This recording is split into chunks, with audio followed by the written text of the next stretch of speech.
മാന്യപ്രേക്ഷകർക്ക് നമസ്കാരം. ഉണ്ണി ബാലകൃഷ്ണൻ ഇന്ത്യ മുന്നണിക്ക് വേണ്ടിയിട്ട് വലിയൊരു വീഡിയോ ഒക്കെ തയ്യാറാക്കി രംഗത്ത് വന്നിരുന്നു.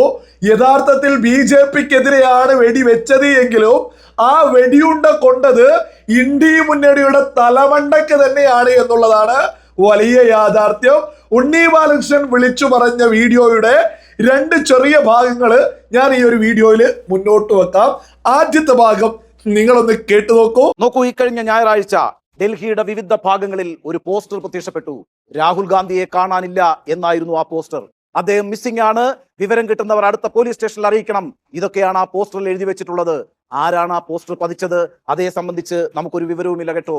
പക്ഷേ ആ പോസ്റ്ററിനെ അത്ര നിസ്സാരമായി തള്ളിക്കളയാൻ കഴിയില്ല.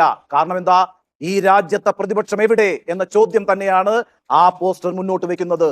നോക്കൂ, കഴിഞ്ഞ ഏപ്രിലാണല്ലോ കേരളം അടക്കം 5 സംസ്ഥാനങ്ങളിലേക്കുള്ള നിയമസഭാ തെരഞ്ഞെടുപ്പ് നടന്നത്. ആ തെരഞ്ഞെടുപ്പ് വരെ ഇന്ത്യ മുന്നണി സജീവവുമായിരുന്നു. എന്നാൽ അതിനുശേഷം നമ്മൾ കണ്ടത് ഇന്ത്യ മുന്നണിയിൽ നിന്ന് പല കക്ഷികളും വിട്ടുപോകുന്നതാണ്. പ്രത്യേകിച്ച് തെക്കേ ഇന്ത്യയിൽ ഇന്ത്യ മുന്നണിയിൽ ഏറ്റവും കരുത്തരായ DMK ആണ് ആ സഖ്യവുമായി ആദ്യം പിണങ്ങിപ്പിരിഞ്ഞത്. അതിന്റെ കാരണം എന്തായിരുന്നു? കോൺഗ്രസ് അവസരവാദികളാണ് എന്നാണ് അവർ പറയുന്നത്. നോക്കൂ, കഴിഞ്ഞ തെരഞ്ഞെടുപ്പിൽ DMK തമിഴ്നാട്ടിൽ 8 നിലയിൽ പൊട്ടി. അവിടെ വിജയിച്ചു വന്നത് TVK ആണ്. പക്ഷേ അവർക്ക് സർക്കാർ ഉണ്ടാക്കുന്നതിന് കേവല ഭൂരിപക്ഷത്തിന് അംഗബലം ഉണ്ടായിരുന്നില്ല. സാഹചര്യം മുതലെടുക്കാൻ BJP രംഗത്തിറങ്ങുമെന്ന് ഉറപ്പായി. അക്കാര്യത്തിൽ നല്ല വൈദഗ്ധ്യമുള്ള പാർട്ടിയാണല്ലോ BJP. അതിനനുവദിക്കാതെ TVKയെ കോൺഗ്രസ് പിന്തുണച്ചു. ഇതാണ് തമിഴ്നാട്ടിൽ സംഭവിച്ചതെന്നേ. അതിനെ അവസരവാദമായൊന്നും കാണാൻ കഴിയില്ല.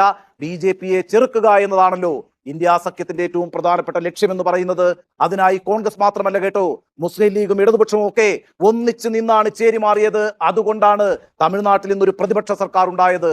നീളയേട്ടിലെ അതായത് കോൺഗ്രസ്, മുസ്ലിം ലീഗ്, ഇടതുപക്ഷം ഒപ്പം നിന്നവർ 8 നിലയിൽ പൊട്ടിയ സമയത്ത് വിജയിച്ച TVKക്കൊപ്പം ചാടി വീണ് ഓടി ഭരണത്തിനൊപ്പം കൂട്ടുപിടിച്ചവര് അവസരവാദമൊന്നുമല്ല, അത് BJPക്കെതിരെയുള്ള നീക്കമാണ്. അതങ്ങനെയല്ലേ? ഉണ്ണി ബാലകൃഷ്ണൻ പറയൂ, BJPക്കെതിരെ അണിചേരാനാണ് ഉണ്ണി ബാലകൃഷ്ണൻ നിരന്തരം പറഞ്ഞുകൊണ്ടിരിക്കുന്നത്. ഇവിടെ വിവേകമുള്ള ഓരോ മലയാളിയും ഒന്ന് ചിന്തിച്ചു നോക്കൂ. ഉണ്ണി ബാലകൃഷ്ണൻ കൃത്യമായിട്ട് എടുത്തു പറയുന്നില്ലേ, രാഹുൽ ഗാന്ധിയെ കാണാനില്ല, രാഹുൽ ഗാന്ധിയെ വിളിക്കോ, എവിടെയാണ് പോയിരിക്കുന്നത്, BJPക്കെതിരെ പ്രക്ഷോഭം നയിക്കുമെന്നാണ് ഈ ഉണ്ണി ബാലകൃഷ്ണൻ വിളിച്ചു പറയുന്നത് എങ്കിൽ നമ്മൾ വിവേകമുള്ള മലയാളികൾ എന്ത് ചിന്തിക്കണം? ഈ രാജ്യത്ത് ഒരു പ്രതിപക്ഷ നേതാവില്ല. ടൂറിലാണോ, മറ്റെന്തെങ്കിലും ഏർപ്പാടാണോ, മറ്റെന്തെങ്കിലും ഇടപാടാണോ എന്നുള്ളത് കോൺഗ്രസ്സുകാർക്കറിയൂല. പിന്നെയല്ലേ സാധാരണക്കാരായ ഈ രാജ്യത്തെ 140 കോടിയോളം വരുന്ന ജനതയുടെ കാര്യം? ഇവിടെ കോൺഗ്രസ്സുകാർക്ക് ഓർമ്മയില്ല രാഹുൽ ഗാന്ധി എവിടെയാണ് എന്ന്. ഈ രാഹുൽ ഗാന്ധിയാണ് നരേന്ദ്രമോദിയോട് മുട്ടാൻ ഈ രാജ്യത്ത് പ്രതിപക്ഷ നേതാവായിട്ട് മുന്നോട്ട് പോകുന്നത്. ഈ ജന്മത്ത് രാഹുൽ ഗാന്ധിയെ കൊണ്ട് അതിനി സാധിക്കോ? 24 മണിക്കൂറും ഈ രാജ്യത്തിന് വേണ്ടി സേവിക്കുന്ന ഒരു നേതാവല്ലേ രാജ്യത്തിന്റെ പ്രധാനമന്ത്രി നരേന്ദ്രമോദി. 2014 മുതൽ രാജ്യത്തിന്റെ പ്രധാനമന്ത്രിയായിട്ട് അദ്ദേഹം അധികാരത്തിലേക്ക് എത്തിയ സമയം മുതൽ ഈ സമയം വരെ, ഈ ദിവസം വരെ ഒരു ലീവ് പോലും എടുത്തിട്ടില്ല. ഒരു ലീവ് പോലും എടുക്കാത്ത ആ പ്രധാനമന്ത്രിക്കെതിരെ പ്രതിപക്ഷ നേതാവായിട്ട് ഇരിക്കുന്നത് ആരാ? രാഹുൽ ഗാന്ധി. ഈ സമയത്ത് പ്രതിപക്ഷത്തിൻ്റെതായ ഒരു പണി ചെയ്യാനും പ്രതിപക്ഷ നേതാവ് രാഹുൽ ഗാന്ധി ഈ രാജ്യത്ത് തന്നെ ഇല്ല, മുങ്ങിയിരിക്കുന്നു. എവിടെ കാണുന്നു കോൺഗ്രസുകാർക്ക് പോലും അറിയില്ല. ഇനി എപ്പോഴാ വരിക? കൃത്യമായിട്ട് ഉണ്ണി ബാലകൃഷ്ണൻ പറഞ്ഞു. കഴിഞ്ഞ സമയത്ത് കേരളത്തിലും തമിഴ്നാട്ടിലും ബംഗാളിലും ആസാമിലൊക്കെ ഉൾപ്പെടെ ഇലക്ഷൻ നടന്ന സമയത്ത് സജീവമായിട്ട് ഉണ്ടായിരുന്നു എന്ന്. അതിനിടയ്ക്കും രാഹുൽ ഗാന്ധി ഒരു ട്രിപ്പ് പോയിട്ടുണ്ട്. അതവിടെ നിൽക്കട്ടെ. എന്നാലും ഇലക്ഷൻ സമയത്ത് മാത്രമേ രാഹുൽ ഗാന്ധിയെ കാണാറുള്ളൂ എന്ന് ഉണ്ണി പോലും വിളിച്ചു പറഞ്ഞില്ലേ. അപ്പൊ ഈ കേരളത്തിലെ സകല ജനതയും തിരിച്ചറിയാ, ഇലക്ഷൻ സമയത്ത് മാത്രമാണ് രാഹുൽ ഗാന്ധി പ്രത്യക്ഷപ്പെടുക. എന്നിട്ട് റിസൾട്ട് വരുന്ന സമയത്ത് പറയും 8 നിലയിൽ പൊട്ടില്ല. സ്വാഭാവികമാണല്ലോ, ഈ രാജ്യത്തെ ജനത എന്ന് പറയുന്നത് വിവേകമുള്ള ജനതയല്ലേ.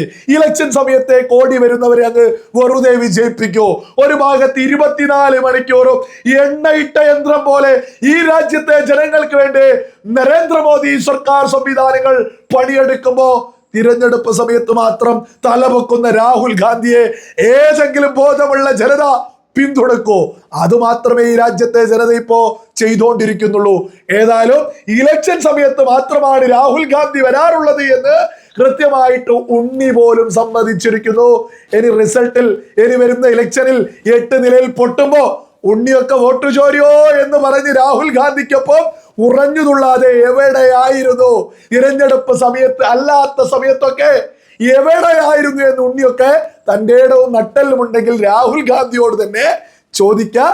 ഇനി മറ്റൊരു ഭാഗം കൂടി ഞാൻ ഇവിടെ കൊടുക്കാം. ഉണ്ണി വിളിച്ചു പറയുന്നത്, പക്ഷേ ഇന്ത്യ മുന്നണിയോട് ഈ രാജ്യം ചോദിക്കുന്ന ഒരു ചോദ്യമുണ്ട്. ഇപ്പോൾ ഈ രാജ്യം കത്തിയെരിഞ്ഞുകൊണ്ടിരിക്കുമ്പോൾ നിങ്ങൾ എന്തു ചെയ്യുകയാണ് എന്നതാണ് ആ ചോദ്യം എന്ന് പറയുന്നത്. രാഹുൽ ഗാന്ധിയെ കാണാനില്ല എന്ന പോസ്റ്റർ യഥാർത്ഥത്തിൽ ഉയർത്തുന്ന പ്രശ്നവും അത് തന്നെയാണ്. നിങ്ങൾ കേട്ടില്ലേ ഉണ്ണിയൊക്കെ എത്ര നിറകേടാണ് ഈ വിളിച്ചു പറയുന്നത്. നമ്മുടെ രാജ്യം എരിഞ്ഞ് കത്തുക എന്നൊക്കെ പറയുന്നത് എത്ര നിറകേടാണ്. ഇത് യഥാർത്ഥത്തിൽ രാജ്യവിരുദ്ധതയല്ലേ ഈ ഉണ്ണി വിളിച്ചു പറഞ്ഞുകൊണ്ടിരിക്കുന്നത്? ഈ രാജ്യത്ത് സമാധാനമില്ലേ? ഈ രാജ്യത്ത് എത്രത്തോളം സമാധാനമുണ്ട് എന്ന് ഈ രാജ്യം വിട്ടൊന്ന് സഞ്ചരിക്കണം. ഏറ്റവും ചുരുങ്ങിയത് നമ്മുടെ കേരളത്തിലെ പ്രമുഖ മാധ്യമങ്ങൾ ജനാധിപത്യം തൊട്ടു തീണ്ടാത്ത ഗൾഫ് രാജ്യങ്ങൾ പോലും സുന്ദരമാണ് എന്ന് ഇവിടെ കിടന്ന് ഇവിടത്തെ ജനാധിപത്യ സ്വാതന്ത്ര്യത്തിൽ നിന്ന് വിളിച്ചു പറയുന്നത് നമ്മൾ ഒരുപാട് കേട്ടിട്ടില്ലേ? ആ ഗൾഫ് രാജ്യങ്ങളിലേക്കൊന്ന് പോവണം ഈ ഉണ്ണി ബാലകൃഷ്ണൻ ഉൾപ്പെടെ. ഞാൻ ഈ കഴിഞ്ഞ ആഴ്ച കുറച്ച് ദിവസങ്ങൾക്ക് മുമ്പ് അബുദാബി എയർപോർട്ടിൽ ഉണ്ടായിരുന്നു. കുറച്ച് മണിക്കൂറുകളിൽ ഈ പറയുന്ന അബുദാബി എയർപോർട്ടിലായിരുന്നു. ഒരു ഘട്ടത്തിൽ ഒരു അലേർട്ട് വരിക, മിസൈൽ വരികയാണ് എന്നുള്ള അലേർട്ട് നമ്മുടെ ഫോണിലോട്ട് വരിക. അവിടെ എയർപോർട്ടിൽ ഉണ്ടായിരുന്ന ആളുകളൊക്കെ തന്നെ പരിഭ്രാന്തി, പെട്ടെന്ന് തന്നെ ഒരു ഭയ അന്തരീക്ഷം അവിടെ ഉണ്ടായിക്കൊണ്ടിരിക്കുക. ആ സമയത്ത് പിന്നീട് മിനിറ്റുകൾക്കകം മറ്റൊരു മെസ്സേജ് കൂടി വന്നു, മറ്റൊരു അലാം വന്നു. അത് ഇല്ലാതെയാക്കിയിരിക്കുന്നു, ആ മിസൈൽ ഇല്ലാതെയാക്കിയിരിക്കുന്നു. എവിടെയായത്? UAE എന്ന രാജ്യത്തിന്റെ തന്ത്രപ്രധാനമായിട്ടുള്ള അബുദാബി എയർപോർട്ടിൽ ഇരിക്കുന്ന സമയത്ത് എന്റെ അനുഭവത്തിലുള്ളതാ ഞാൻ ഈ വിളിച്ചു പറഞ്ഞിട്ടുള്ളത്. അപ്പൊ ഓരോ മലയാളിയും ഒന്ന് ചിന്തിച്ചു നോക്കൂ, നരേന്ദ്രമോദി ഭരിക്കുന്ന ഭാരതം എത്രത്തോളം സമാധാനത്തിന്റെ പറുദീസയാണ് നമ്മുടെ ഭാരതമെന്ന് ഇത് ഓരോ മലയാളിയും അഭിമാനത്തിൽ ചിന്തിക്കേണ്ടതാ. ഈ കഴിഞ്ഞ എത്ര മാസങ്ങളായി ഗൾഫ് രാജ്യങ്ങളിൽ ആളുകൾക്ക് സമാധാനമുണ്ടോ? അവിടേക്ക് ഏതു സമയത്തും മിസൈൽ എത്തുമെന്ന് പറഞ്ഞ് അലേർട്ടുകൾ വന്നുകൊണ്ടിരിക്കല്ലേ? തന്ത്രപ്രധാനമായിട്ടുള്ള സ്ഥലങ്ങളിലേക്ക് അലേർട്ട് വന്നുകൊണ്ടിരിക്കല്ലേ? എന്നാൽ നമ്മുടെ ഭാരതത്തിൽ അത്തരത്തിൽ എന്തെങ്കിലും ബുദ്ധിമുട്ടുണ്ടോ? പിന്നെ വിലക്കയറ്റം ഉണ്ടായിട്ടുണ്ട്, ഗ്യാസ് വിലയൊക്കെ കുറച്ചു എന്നുള്ള വാർത്തകൾ സുന്ദരമായിട്ട് വന്നുകൊണ്ടിരിക്കുന്നുണ്ട്. അതൊക്കെ തന്നെ പരമാവധി കുറക്കുക തന്നെ ചെയ്യും. ഈ വിലക്കയറ്റത്തിനൊന്നും കാരണം നരേന്ദ്രമോദി പോയിട്ട് നേരിട്ട് യുദ്ധം ചെയ്യല്ല, ഇറാൻ ഗൾഫ് രാജ്യങ്ങളെ ആക്രമിച്ചത് കൊണ്ടാണ് എന്നുള്ളതും സകല മലയാളികളും തിരിച്ചറിയണോ. പെട്രോള് ഉൽപ്പാദിപ്പിക്കുന്ന, പെട്രോൾ എടുക്കുന്ന, കുഴിച്ചെടുക്കുന്ന സ്ഥലത്ത് പോലും പെട്രോളൊക്കെ കുത്തനെ കയറുമ്പോ നമ്മുടെ രാജ്യത്തിന് അതിനും ഒരു ലിമിറ്റ് ഉണ്ട്. പരമാവധി ഗവൺമെന്റ് ജനങ്ങൾക്കൊപ്പം നിന്നുകൊണ്ടാ മുന്നോട്ട് പോകുന്നത്. എന്നിട്ട് പോലും ഒരു ഉളുപ്പുമില്ലാതെ ഈ ഉണ്ണി ബാലകൃഷ്ണനൊക്കെ വിളിച്ചു പറയുന്നത് നിങ്ങൾ കേട്ടില്ലേ? ഒന്നുമില്ലെങ്കിൽ 24 മണിക്കൂർ ഉണ്ണി ബാലകൃഷ്ണന് നരേന്ദ്രമോദിക്കെതിരെ പറയാൻ ഇവിടെ സ്വാതന്ത്ര്യമില്ലേ? അപ്പൊ അഭിപ്രായ സ്വാതന്ത്ര്യവും മാധ്യമ സ്വാതന്ത്ര്യവും ഇവിടെ ഉണ്ട് എന്നുള്ളതൊരു യാഥാർത്ഥ്യമല്ലേ? ഇവിടെ എല്ലാ ജനങ്ങൾക്കും, എല്ലാ വിഭാഗത്തിൽപ്പെട്ട ജനങ്ങൾക്കും നരേന്ദ്രമോദി ഭരിക്കുന്ന ഭാരതത്തിൽ സമാധാനമില്ലേ?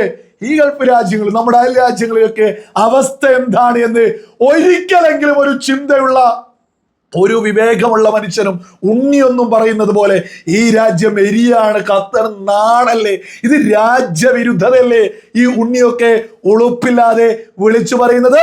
സകല വിവേകമുള്ള മലയാളികളും തിരിച്ചറിയാ, രാജ്യത്തെ പ്രതിപക്ഷം രാഹുൽ ഗാന്ധിയുടെ നേതൃത്വത്തിൽ ഉപ്പ് വെച്ച കലം പോലെയാണ് ദിനം പ്രതി ആയിക്കൊണ്ടിരിക്കുന്നത്. രാഹുൽ ഗാന്ധിയെ കൊണ്ട് കൂട്ടിയാലൊന്നും കൂടില്ല. രാഹുൽ ഗാന്ധിക്ക് വല്ല ടൂർ ഗൈഡും ആവുന്നതാണ് ഏറ്റവും നല്ലത്.